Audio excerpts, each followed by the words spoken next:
ছিল যে বয়সে কচি, তাও ছিল সে বড় জ্ঞানী। করলো হাতিম প্রমাণ, তার নাম যে কুরবানি। দাস্তানে হাতিম তাই, দাস্তানে হাতিম তাই, দাস্তানে হাতিম তাই, দাস্তানে হাতিম তাই। এটাই যে সব সংসারের নালিশ ধর্মগুরু, সব ঘরের নালিশ। তুমি যত তাড়াতাড়ি সম্ভব এই দেশ ছেড়ে চলে যাও ধর্মগুরু, না হলে না খেতে পেয়ে মরবে এখানে। বিনা চিকিৎসায় কষ্ট পেয়ে পেয়ে মারা যাবে। বাদশাহ, তোর অত্যাচার! আমি তোকে অভিশাপ দিচ্ছি। তুই বাদশাহ হওয়ার সত্ত্বেও তুই নিজের প্রজাদের কোন রকম দুঃখ কষ্ট দেখিসনি। খোদা ওর চোখের দৃষ্টি নিয়ে নিন, নিয়ে নিন। আব্বা হুজুরের তরফ থেকে আমি আপনার কাছে ক্ষমা চাইছি ফকির বাবা, ওনাকে ক্ষমা করে দিন। কখনোই নয়। আমার খোদার ওপর পুরো আস্থা রয়েছে যে আমরা আমাদের লক্ষ্যে নিশ্চয়ই সফল হব। খোদা হাফিজ। খোদা হাফিজ, নিজের খেয়াল রাখবে।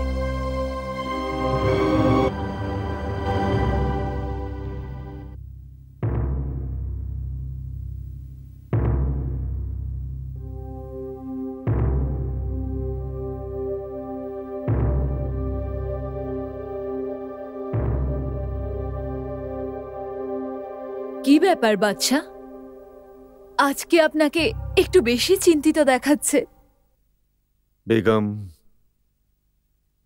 এত দীর্ঘদিন ধরে এই সাম্রাজ্য সামলাতে সামলাতে আমি কিছুটা ক্লান্ত হয়ে পড়েছি। আমি চাই যে রাজপুত্র আসার সাথে সাথেই রাজ্যের দায়িত্বভার ওর কাঁধে দিয়ে আমার নিজের জীবন খোদার চরণে সমর্পণ করে দিই। এটা তো খুবই সৎ পরিকল্পনা বাদশা। এইভাবে হাতিম ঈশ্বরের সন্তানদের সেবাও করতে পারবে আর সব সময় আমার চোখের সামনে উপস্থিত থাকবে। তাহলে ঠিক আছে, রাজপুত্র আসার সাথে সাথেই আমি এই খবর প্রচার করে দেব।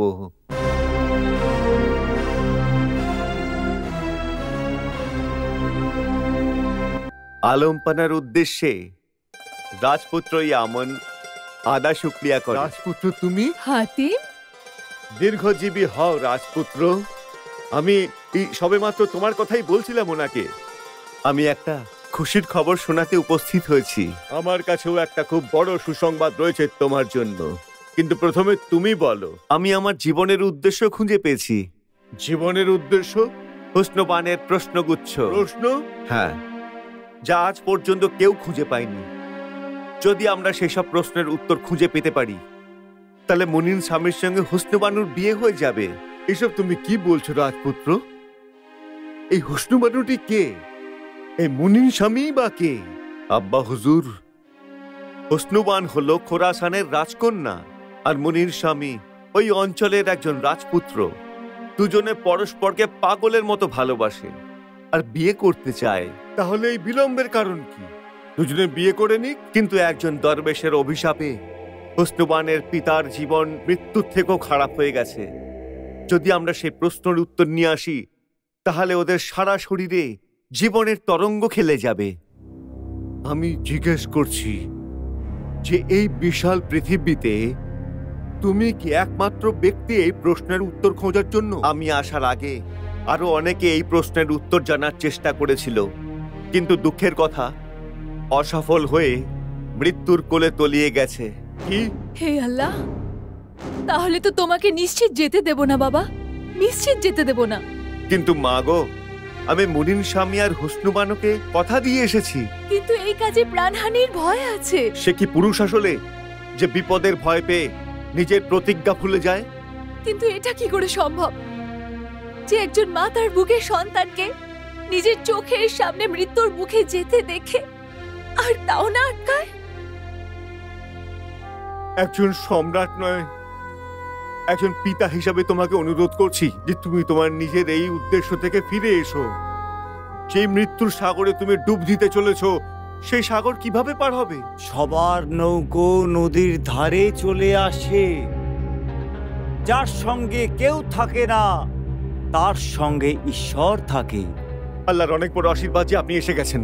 এখন আপনি নিজেই হাতিমকে বোঝান যে ও যে কাজে যেতে চলেছে তার প্রতি পদক্ষেপে তো মুখ খুলে অধীর আগ্রহে অপেক্ষা করছে।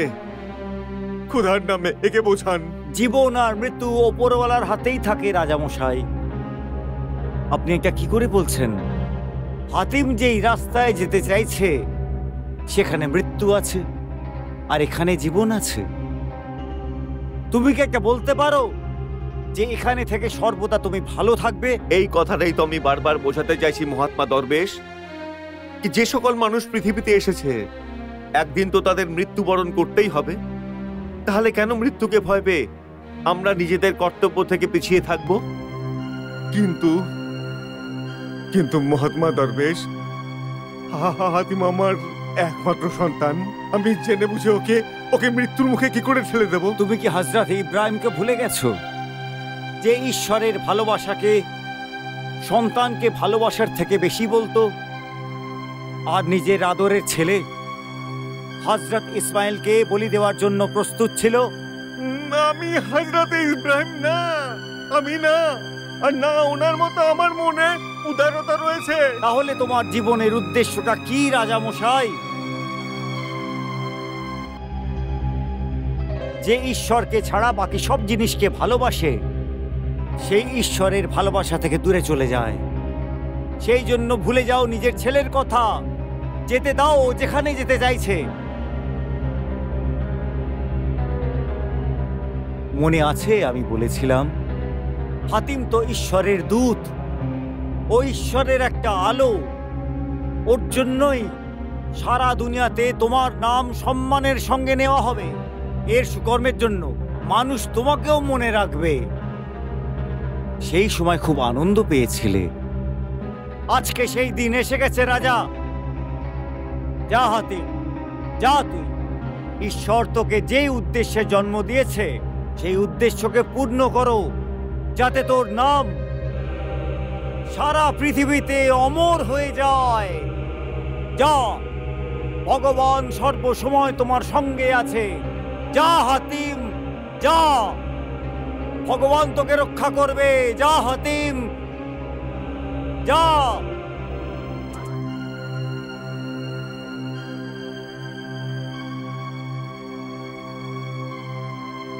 আব্বা হুজুর, বাবা, যা হাতিম যা,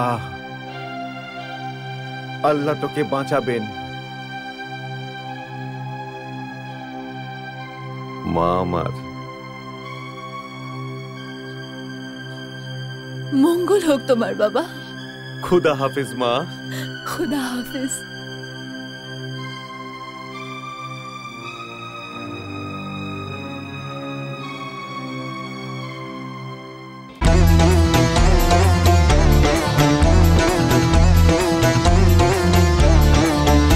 এবাদতে ঝুঁকা মাথা পাবে যে রত্ন খাঁটি, নয়তো কি হিরে পান্না, সবই যে শুধু মাটি। দাস্তানে হাতিম তাই, দাস্তানে হাতিম তাই, দাস্তানে হাতিম। কে এই নৃশংস ব্যক্তি যে মুখ বধির পাখিগুলোকে খাঁচার মধ্যে ভরে পালিয়ে গেছে?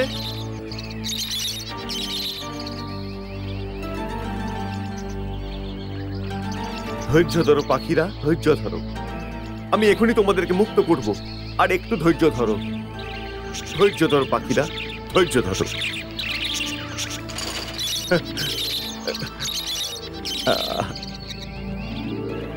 আরে ভাই দাঁড়াও, ও ভাই, ও ভবঘুরে, থেমে যাও। কি করছো এটা? এটা কি তামাশা হচ্ছে ভাই? আরে থামো ভাই, কি করছো এটা? কি করছো তুমি? এটা থামো। এটা তুমি কি করলে? আমি কত কষ্ট করে এই পাখিগুলোকে বশ করেছি। এই নির্বাক পাখিদের দুঃখ আমার সহ্য হয় না। তুমি তোমার চোখ বন্ধ করলেই পারতে।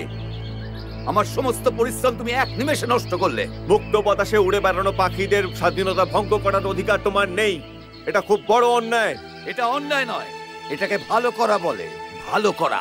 তুমি কি জানো, মানুষ পাখি কিনে ওদের সোনার উপর খাঁচায় রাখে, ওদের ভালো ভালো খাবার দেয়, ওরা এটা নিয়ে আনন্দে থাকে। তার পরিবর্তে তুমি কি পেয়ে থাকো? অর্থ পাই, অর্থ। কত টাকা পাও? 8-10 মুহূর্ত পাই। ঠিক আছে, এই নাও।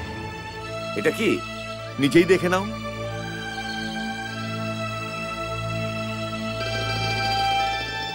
এ তো মোহর। পুরো 1000 রয়েছে। 1000 মোহর? হায় খুদা, আমি তো কখনো 1000 মোহর স্বপ্নেও দেখিনি। কিন্তু কিন্তু এটা তুমি আমাকে দিতে চাইছো কেন? কিন্তু এটা এই জন্য নয় তো যে তুমি আমার পাখি উড়িয়ে দিয়েছো? না, এটা এই কারণে কি এর মধ্যে থেকে 500 মুদ্রা তুমি তোমার বাড়িতে দেবে, আর বাকি 500 মুদ্রা দিয়ে তুমি সোনার সুন্দর খাঁচা বানিয়ে ফেলো। সোনার খাঁচা? কিন্তু কেন? কারণ যে 500 মুদ্রা আমি তোমার বাড়ির লোকেদের দিয়েছি, তার পরিবর্তে আমি তোমার খাঁচায় ঢোকাতে পারি। কি? আমাকে খাঁচায় বন্দি? ঘাবড়িও না, আমি তোমাকে ওখানে দারুণ দারুণ খাবার খাওয়াবো, দারুণ দারুণ সব গয়না পরাবো, আর তার উপরে আমি তোমাকে দিয়ে কোনো পরিশ্রম করাবো না। বাস প্রাসাদের সামনে সম্মানের সঙ্গে ঝুলিয়ে রাখবো। কি আজে বাজে কথা বলছো? 500 কয়েদির বদলে কেন আমি কয়েদি হব? কেন হবে না তুমি? যখন তুমি মুদ্রার কারণে নির্বাক পাখিদের বন্দি করতে পারো, তো নিজে কেন পারবে না? আরে ও পাখি, পাখি, আর আমি মানুষ, মানুষ। তো কি মানুষের মতো পাখিদের মনে ইচ্ছা থাকে না? তো কি খোলা হাওয়ায় ওড়ার জন্য ওদের মন চঞ্চল হয় না? একবার ভাবো, যখন খাঁচার ভেতরে ঢোকার কথা শুনেই তোমার মনে এরকম অবস্থা হয়, তাহলে এদের মনের মধ্যে কি ঝড় যায়, যাদের স্বাধীনতাকে তুমি গোলামিতে পরিবর্তন করেছো? আর আমি এগুলো যদি না করি, আমি আমার ছেলে মেয়েদের খাওয়াবো কি? তো কে ছেলে মেয়ে প্রতিপালন করতে গেলে তার কি একটাই উপায়? পৃথিবীতে এমন অনেক কাজ আছে যেগুলো অন্যের মনের দুঃখ না দিয়েও করা যায়। মনে রেখো, যে একজন অপরাধীকে খোদা কোনোদিনও ক্ষমা করে না। যেই ছেলে মেয়ের পেটে অন্ন জোগানোর জন্য তুমি এই অপরাধ করো, তারা কি তোমার এই অন্যায়ের ভাগীদার হবে? তারা কি পরলোকে গিয়ে ওখানে এই কথা বলবে যে যে অপরাধ তাদের বাবা করেছে সেই শাস্তি তাকে নয়, আমাকে দিন, কারণ যা কিছু তিনি করেছেন আমাদের জন্যই করেছেন? না, পাখিওয়ালা নয়, প্রত্যেককে তার নিজের অপরাধের শাস্তি পেতে হয়। তারপরে তোমার সন্তানরা একথাই বলবে যে আমি কি জানি আমার বাবা আমাদের কিভাবে খাওয়াতো, উনি হারামের খাওয়াতেন নাকি হালালের খাওয়াতেন? উনি তো শুধু নিজের দায়িত্ব পালন করতেন। সেই সময় তোমার মাথার লজ্জায় নত হয়ে যাবে, তখন তোমার খুব আফসোস হবে। কিন্তু দুঃখের কথা, তখন খুব দেরি হয়ে যাবে। তাহলে আজ থেকে এই কাজ থেকে বিরত থাকো, কারণ খোদা তোমার শুধু উপকার করতে চান। হ্যাঁ, তুমি ঠিক বলেছো বন্ধু, তুমি ঠিক বলেছো। আমি আজ পর্যন্ত অনেক অন্যায় করেছি, তুমি আমার চোখ খুলে দিয়েছো। খোদা যেন আমাকে মাফ করে। আজকে থেকে আমি আর কারো মনে আঘাত দেব না। আচ্ছা বন্ধু, খোদা হাফিজ। আমি কি আমার বন্ধুর নাম জানতে পারি? আমার নাম হলো হাতিম বিন তাই। হাতেম বিন তাই, তার মানে যুবরাজ ইয়ামান? হ্যাঁ, আর আমি রাজকন্যা হোসনে বানুর প্রথম প্রশ্নের উত্তর খুঁজতে বেরিয়েছি। একবার দেখেছি, দ্বিতীয়বার দেখারও ইচ্ছা রইল। এটা এটা তো আমি আজকেই শুনেছি। কি? কোথায়? ওই ওই ওই যে তোতাটাকে উড়িয়ে দিলেন, ওই ওর গলায় আমি শুনেছি। হায় খোদা, একটা রাস্তা পেয়েছিলাম, তাও হারিয়ে গেল।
হায় খুদা, কে জানে এই টিয়াটা কোথায় হারিয়ে গেল। হ্যাঁ, একবার দেখেছি, দ্বিতীয়বার দেখার ইচ্ছে আছে। হায় খুদা, আমি নিজের লক্ষ্যস্থল খুঁজে পেয়েছি।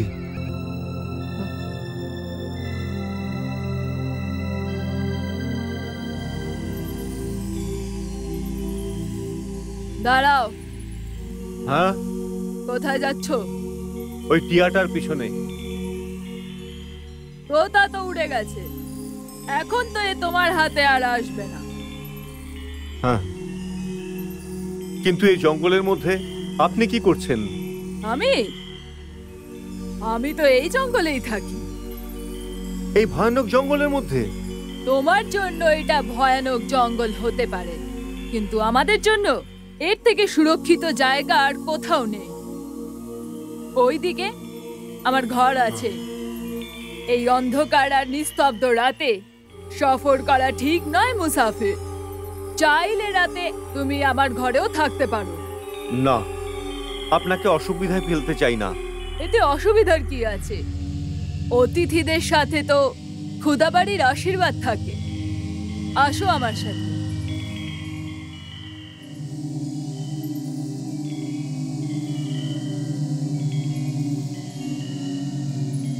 কি ভাবছো তুমি যুবক?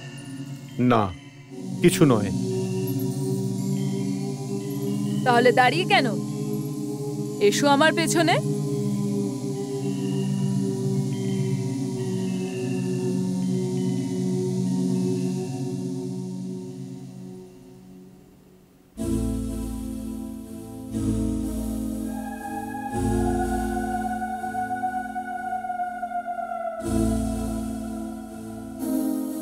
দাঁড়িয়ে কেন?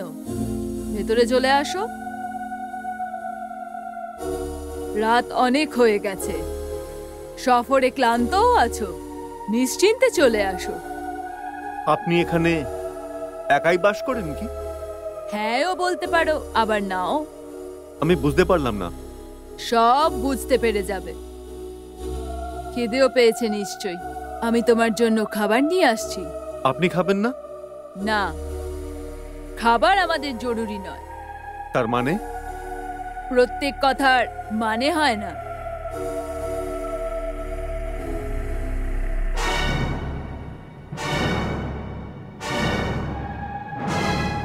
হ্যাঁ,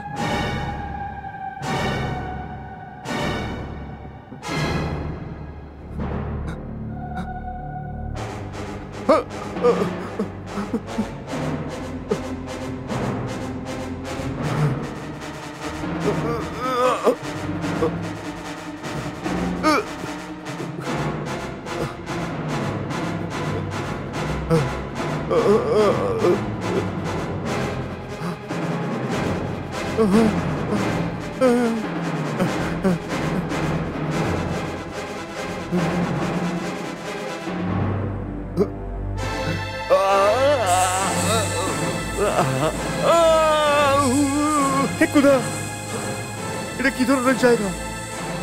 এটা এরকম কেন জ্বলছে?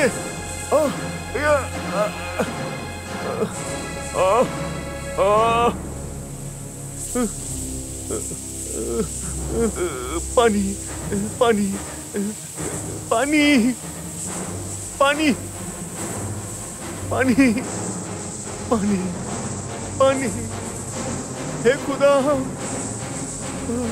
পানি, পানি দরকার, পানি, পানি দরকার, পানি, পানি, পানি। এই নাও জল, এই নাও জল, এই নাও জল।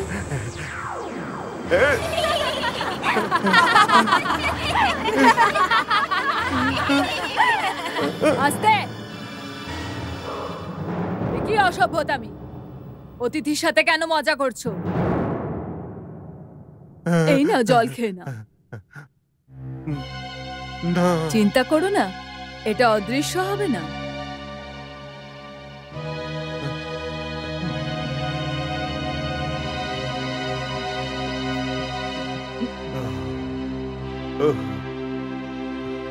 হে খোদা, একটু শান্তি পেলাম এখন। এটা কোথাকার জল ছিল? এটা জল ছিল না, এটা শরবতে মৃত্যু ছিল। শরবতে মর্গ? হ্যাঁ, মৃত্যুর শরবত। হ্যাঁ হ্যাঁ, মৃত্যু শরবত? মৃত্যুর শরবত। হে খোদা, এটা কিরকম জ্বালা! এ আমার কি হচ্ছে?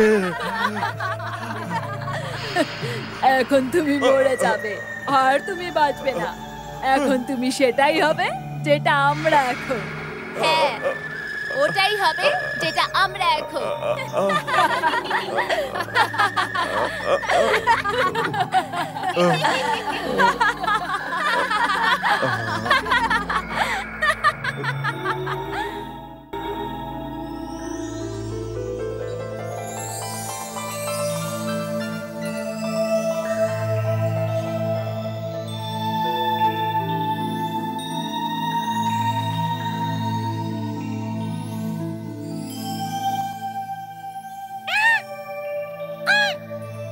একবার দেখেছি, দ্বিতীয়বার দেখার ইচ্ছে আছে।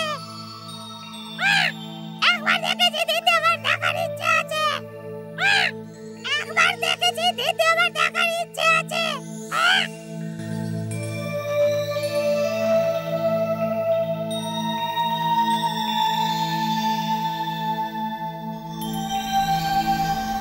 এই যে ভাই শুনুন, এই একটু শুনুন একবার। একবার দেখেছি, আরো বারবার দেখার ইচ্ছে রয়েছে। একবার দেখেছি, আরো বারবার দেখার ইচ্ছে রয়েছে। একবার দেখেছি, আরো বারবার দেখার ইচ্ছে রয়েছে। হে খোদা, এটা কি ধরনের তামাশা? এটা আমোদ নয়, এটা আমার ইচ্ছে। একবার দেখেছি, আরো বারবার দেখার ইচ্ছে রয়েছে। হ্যাঁ, এ একদম চুপচাপ রয়েছে। একে একবার জিজ্ঞেস করি আমি। দেখার ইচ্ছে আছে। এই যে ভাই শুনুন, এই যে ভাই একবার শুনুন। একবার দেখেছি, দুবার দেখার ইচ্ছে হচ্ছে। একবার দেখেছি, দুবার দেখতে চাই। একবার দেখেছি, দুবার দেখতে চাই। একবার দেখেছি, দুবার দেখতে চাই। একবার উফ, এরা সবাই তো অন্ধের সাথে সাথে পাগলও।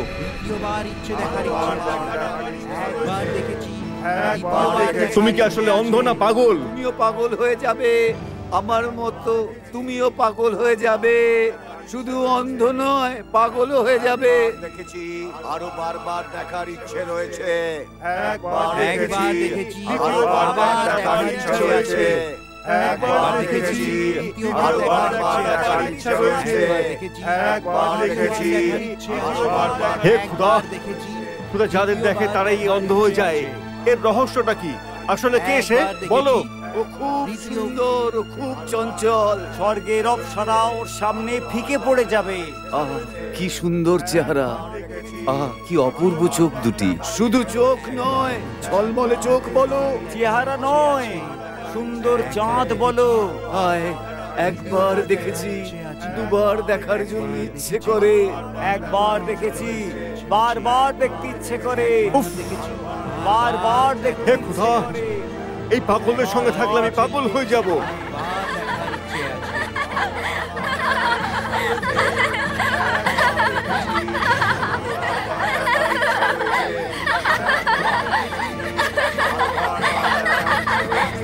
ওখানে নয় মুসাফির, এদিকে দেখো, এদিকে।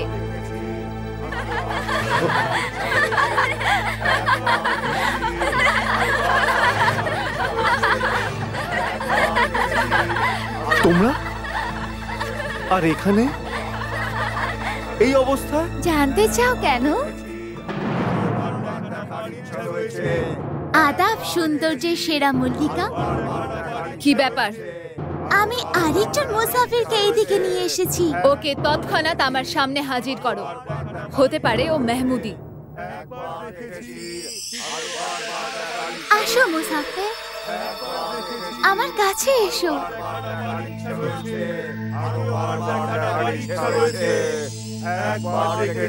ভয় পেও না, তুমি ডুবে যাবে না। নিশ্চিন্তে তোমার পা জলের উপরে রেখে দাও। ডুবে যাওয়ার চিন্তা থাকলে তাহলে এখানে নয়, নিজের বিশাল রাজপ্রাসাদে থাকতাম।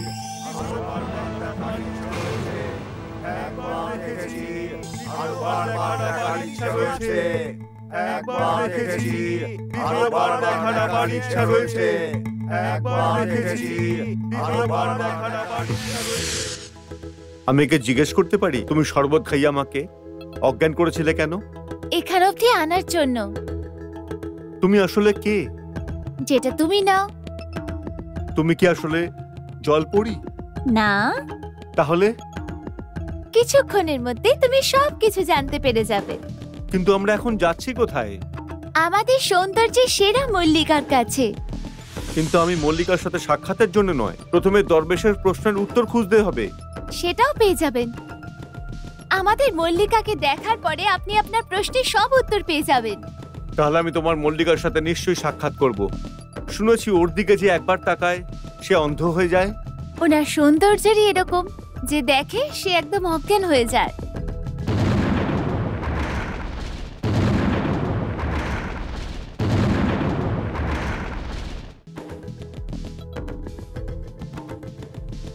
এটা কিন্তু খুব সুন্দর জায়গা একটা, কিন্তু তোমার মল্লিকাকে তো দেখা যাচ্ছে না।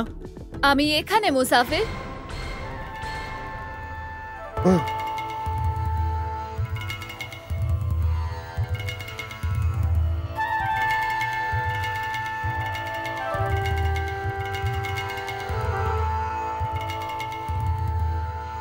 মল্লিকায় আলিয়া, ইনি কি মেহবুব?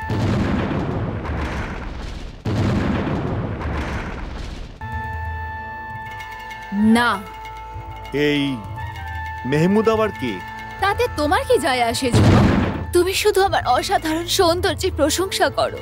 আমি কোনো জাদুকর নই যে নিজে নিজে পর্দার পেছনে লুকিয়ে তোমাকে সাক্ষাৎ করে।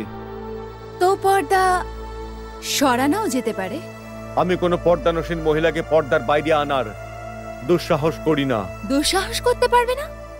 নাকি তোমার মনে ভয় আছে যদি আমাকে দেখে নাও তোমার চোখের উজ্জ্বলতা চলে যেতে থাকবে?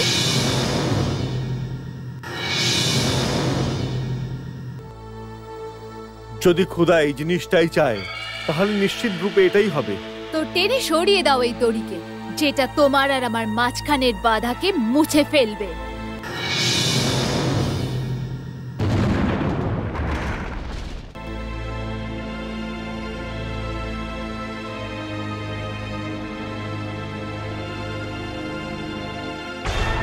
হ্যাঁ, দাঁড়িয়ে কেন গেলে যুবক? এই দড়ি অবধি পৌঁছতে গিয়ে আমাকে তোমার সামনে নিয়ে নিচু হয়ে যেতে হবে। তো তাতে ক্ষতি কি আছে? প্রেম তো সবসময় সৌন্দর্যের কাছে হার মেনেছে। কিন্তু আমি হলাম হাতিম বিন তাই, ইয়ামনের রাজপুত্র। আমি খোদা ছাড়া আর কারুর সামনে মাথা নত করি না।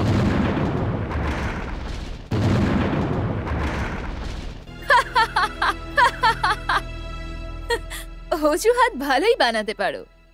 আমার অসাধারণ সৌন্দর্যের মূল্য তোমার পক্ষে দেয়া সম্ভব নয়। তবে তোমার মতন ভীতুকে নিজের সৌন্দর্য দেখানো আমার সইবে না। সুলতানা, হ্যাঁ মল্লিকায় আলিয়া। এই যুবককে তুমি সেখানেই নিয়ে যাও যেখান থেকে ওকে নিয়ে এসেছো। আর খেয়াল রাখবে কখনো আমার সামনে কোনো ভীতুকে আনার সাহস করবে না।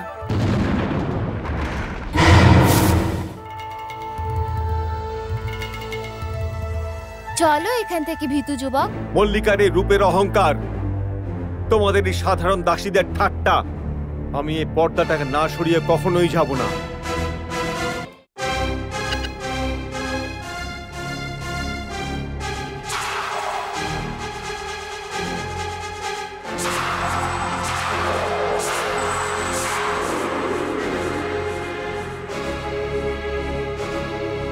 সুবহানাল্লাহ, সমস্ত প্রশংসা খোদার জন্যই শুধু।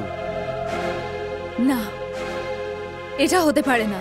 কোন জিনিসটা হতে পারে না মল্লিকা হোসনে জামান? তোমার চোখ। খোদার আশীর্বাদে আমার চোখ একদম ঠিক রয়েছে। এটা কি করে হতে পারে?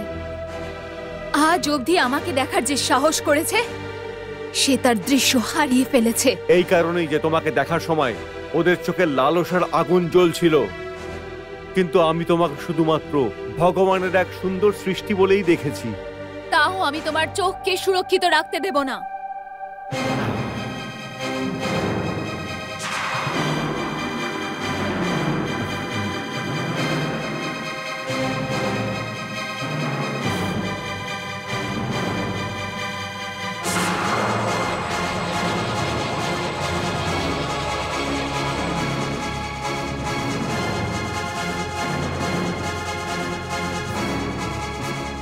আরো একবার চেষ্টা করে দেখতে পারো মল্লিকায় হোসনে জামাল।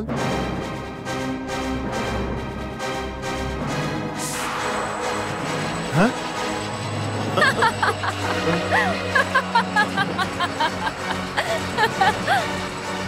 এখন বল শেহজাদে ইয়ামান, এখন বল।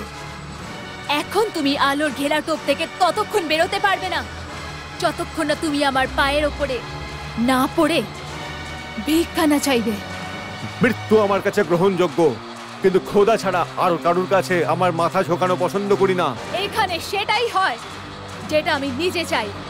শয়তান যতই অন্যের খারাপ প্রার্থনা করুক না কেন, হয় সেটাই যেটা খোদা নিজে মঞ্জুর করে।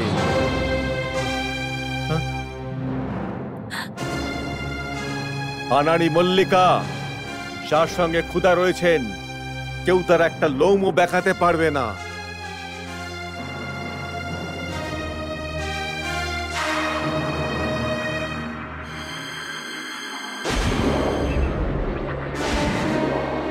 হ্যাঁ, পেয়ারাদার, এ আমার সব থেকে ভয়ঙ্কর পেয়ারাদার, যার আঘাত থেকে তোমাকে মৃত্যুও বাঁচাতে পারবে না।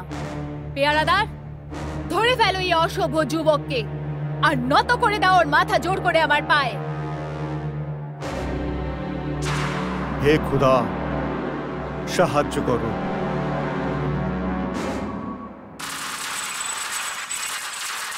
কি হুকুম আছে আমার মালিক? এই অহংকারী মল্লিকার অহংকার মাটিতে মিশিয়ে দাও।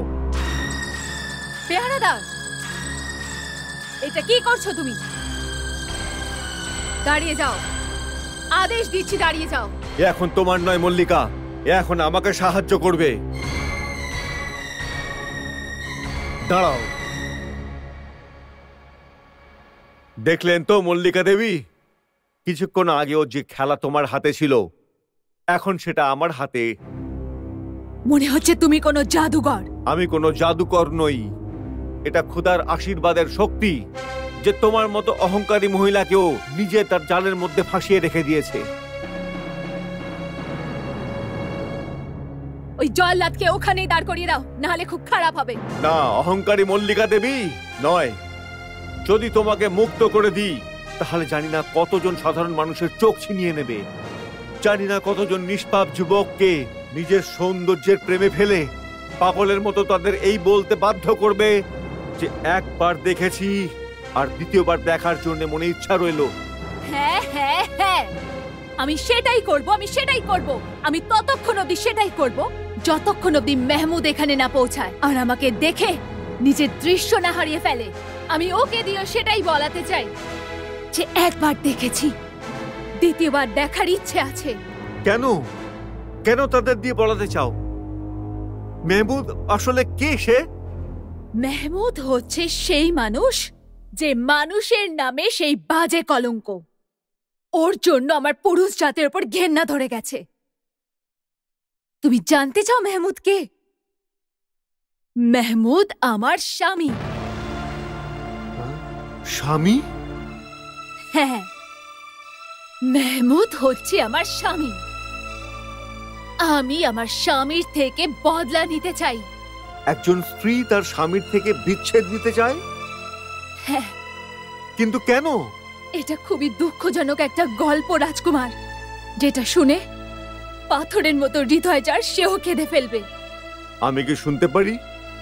ঘায়ের ওপরে নুন না ছেটাও তাহলেই ভালো, নাহলে ঘেন্নার আগুন জ্বলে উঠবে। হতে পারে তোমার এই কাহিনী শোনার পরে এই সিদ্ধান্তে পৌঁছবো যে তুমি যা করেছো ঠিকই করেছো। অবশ্যই রাজকুমার, আমি যা বলছি সত্যি বলছি। যদি বিশ্বাস না হয় তাহলে শোনো। আমার জন্ম শহরে এক হিরে ব্যবসায়ীর ঘরে হয়েছিল। খুদা আমার নাক চোখ সুন্দর তো দিয়েছিল, কিন্তু রং রং কালো দিয়েছিল, যার জন্য আমার মা বাবা সব সময় চিন্তা করতেন যে আমাকে শেষ অবধি বিয়েই বা কে করবে। অবশ্যই ওনাদের চিন্তা সঠিক ছিল, কারণ আমাদের শহরে এক সে এক সুন্দরীরা ছিল। আমি বয়সের 20 বছর পেরিয়ে গেছিলাম, কিন্তু কালো রঙের জন্য যেই বিয়েরই প্রস্তাব আসতো সেগুলোই ফেরত চলে যেত। এই অবস্থায় আমার বাবার একটা উপায় বের করলেন। বেগম, আরে তুমি কোথায় আছো? বেগম, সবকিছু তৈরি হয়ে গেছে, পাত্র এক্ষুনি এসে পড়বে। বন্দোবস্ত তো সব ঠিকঠাক আছে, কিন্তু আমার ভয় করছে। ভয়? ভয়টা কিসের? এই যে সে সব সময়ের মতো ছেলে আসবে, জিনাতকে দেখবে, আর তারপরে না বলে চলে যাবে। তারপর কি হবে? না বেগম না, আজ যে ছেলেটি আসছে সে অপছন্দ করবে না। কি তার চেহারার থেকে স্বভাব বেশি পছন্দ? সেরকম কোনো কথা নয়। তাহলে কি ওর আমাদের জিনাতকে পছন্দ? কথা সেরকমও নয়। তাহলে আসলে ব্যাপারটা কি? তুমি কাব্য করো না, সোজাসুজি বলো। তাহলে ও করবে কেন আমাদের জিনাতকে বিয়ে? সেটা এই জন্য বেগম যে আমরা আমাদের জিনাতকে ওকে দেখাবই না। কি ফালতু কথা বলছো তুমি? বিনা জিনাতকে দেখিয়ে ও বিয়েতে কেন রাজি হবে? রাজি হবে বেগম, নিশ্চয়ই হবে। আরে মা, এ আবার কে? এ আমাদের জিনাত বেগম। আমাদের জিনাত? হ্যাঁ। মনে হয় তোমার মাথা খারাপ হয়ে গেছে। আমাদের জিনাত তো ভেতরে মিষ্টি তৈরি করছে। না বেগম, সে আমাদের চাকরানী, এ আমাদের জিনাত। এসো মা, নিজের মাকে সেলাম করো। সালাম আম্মি হুজুর। এসো এসো মা, এসো। তুমি ভেতরে যাও মা। হ্যাঁ।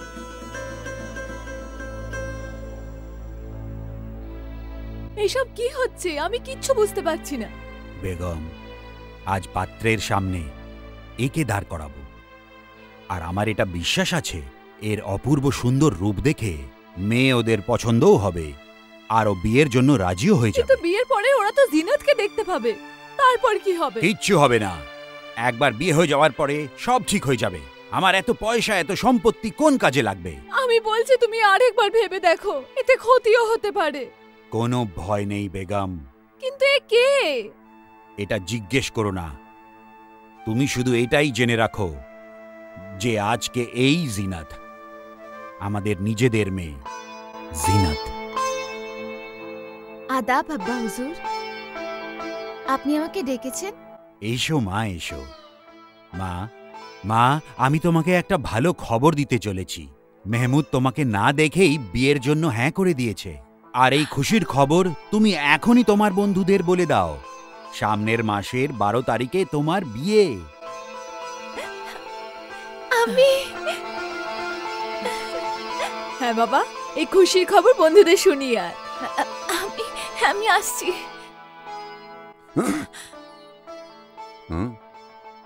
আরে বাবা মেহমুদ, ভেতরে এসো, এসো। কে ওই মেয়েটি? ও ও আমার ও আমাদের বাড়িতে কাজ করে, আমাদের নকরানি। ও, মুখের আদলটা নোকরানির মতোই। তা বাবা, ইনি জিনাতের মা। আদাব আম্মি হুজুর। আদাব। বুঝেছ তো? মা জিনাত।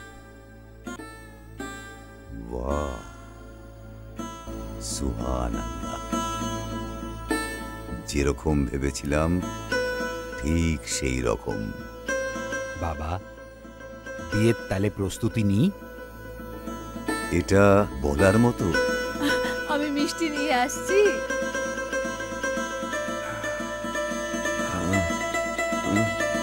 বাবা, মেহমুদ বাবা, তুমি আমার মাথা থেকে অনেক বড় বোঝা যে নামিয়ে দিলে বাবা।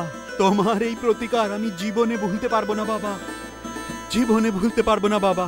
উপকার তো আপনি করেছেন আব্বা হুজুর, উপকার তো আপনি করেছেন আমার মতো অনাথ আর গরিব ছেলেকে। না বাবা না, অর্থ দিয়ে যে মানুষের বিচার করা হয় না বাবা, হয় তার সম্মান দিয়ে।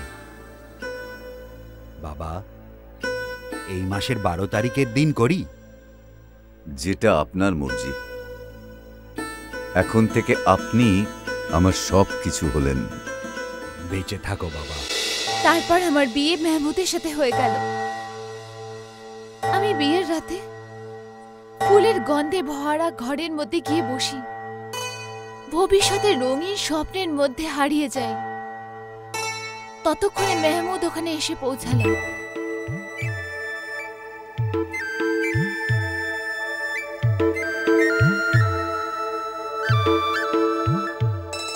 আদাব। তুমি কিন্তু আমার প্রশ্নের জবাব দিলে না প্রিয়তমা। হ্যাঁ বলুন। বাহ বাহ, অপূর্ব কণ্ঠস্বর, কোকিলের কুহুর চেয়েও মধুর, কর্ণে মধু শ্রবণ। আমার প্রিয়ে, তুমি তোমার অস্থির স্বামীর জন্য আরেকটা কাজ করো, তোমার মুখটা আমাকে দেখাও। আর পর্দায় তুমি মুখ ঢাকছো কেন মেহমুদের সামনে? তোমাকে আমার দেখার খুব ইচ্ছে। যেমন আমি তোমার একটা ঝলক একবারই দেখেছিলাম আগে, আর তারপর থেকে তোমার মুখ আমার চোখের সামনে ঢেউ খেলে যাচ্ছে। আমি আমার বন্ধুদের সাথে বাজি ধরেছিলাম, আমি আমার জন্য এমন বউ আনবো যা রূপের সামনে চাঁদের রোশনি ঢাকা পড়ে যাবে। আজ আমি বাজি জিতে গেছি। তোমাকে পেয়ে প্রিয়ে বাজি জিতে গেছে মেহমুদ। কাল সকালে যখন সমস্ত বন্ধুরা তোমার শরীরের অপরূপ রূপ দেখবে, আমার ভাগ্য দেখে ওরা উফ উফ করে উঠবে। হঠাৎ তাদের মুখ থেকে বেরিয়ে আসবে, বাহ বাহ, কি অপরূপা নারী।